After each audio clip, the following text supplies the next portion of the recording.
በፀሐይና በብርሃኗ እምልላችኋለሁ ይላል አላህ Subhanahu Wa Ta'ala።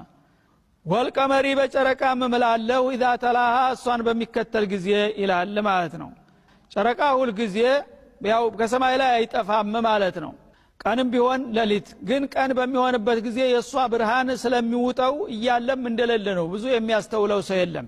ልክ እሷ ስትገባለት ግን ወዳውኑ ደምቆ ይታይና እሷን ተከተላት የሚለው ይህ ነው እንጂ ሁል ጊዜ የሷን መግባት ጠብቆ ይወጣል ማለት አይደለም ማለት ነው። ወነሃሪ በቀንም እምላለሁኝ ይላል ኢዛ ጀላሃ ፀሐይን በገለጣት ጊዜ ይላል ማለት ነው። ቀን እንግዲህ ቀን የሚባለው ክፍለ ጊዜ መምጣቱ ነው ለፀሐይ መገለጫ የሚሆነው ማለት ነው። ያ ክፍለ ጊዜ ካልመጣ ፀሐይ ልትወጣ አትችልም ማለት ነው። ምክንያቱም ጊዜን አላህ Subhanahu Wa Ta'ala በሌሊትና በቀን በሁለት ገምሶ ነውና ያስቀመጠው። ወለይሊ በሌሊትም እምላለሁ ይላል ኢዛ የግሻሃ ፀሐይን በሚሸፍናት ጊዜ እንግዲህ የሌሊቱ ክፍለ ጊዜ ሲመጣ ጨለማ ጊዜ ስለሆነ እሷ በሌለችበት ነው የሚመጣው ማለት ነው። ስለዚህ እሱ እንግዲህ ሲመጣ የሌሊቱ ጨለማ እሷን እንዲያጠፋት ተደረገ ማለት ነው። ነገሩ እሷ አይደለም የሚያጠፋት እሷ በመዞሯ ነው ብርሃኑ የሚጠፋው ማለት ነው። ግን አላህ Subhanahu Wa Ta'ala እንግዲህ ሌሊት በሚመጣ ጊዜ ፀሐይ ብትፈለግ አትገኝም በዛ ሰዓት ማለት ነው። እና እሷን በሚሸፍናት ጊዜ ይላል ክፍለ ጊዜው ራሱ ለሷ ያልተፈቀደ በመሆኑ እሷን እንደደበቃት ተደረገ ማለት ነው።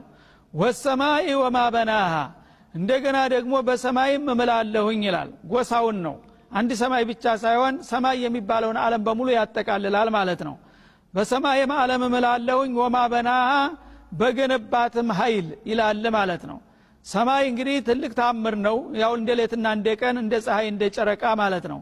ለምን በጣም ግዙፍና ሰፊ ዓለም ሆኖ እያለ አንዳይሉ 7 ሰማያት ተበታቹ ምንም መደገፊያ ሳይኖር ወይም ከላይ ማንጠልጠያ ሳይኖረው በባዶ ህዋ ላይ የተደረደረ ሰማይ የአላህን ኃይልና ጥበብ ምን ያህል መሆኑን አጉልቶ የሚያሳይ ጉዳይ ነው ማለት ነው።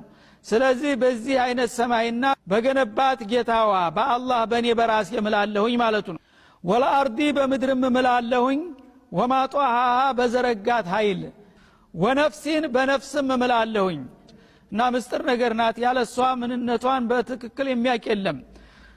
እና በነፍስ እምላለሁኝ ወማ ሰዋሃ እሷን በአካሏ ውስጥ ያሰራጫትና ያስተካከላት በሆነውም ባለቤቷ በጌታዋ ይላል ማለት ነው።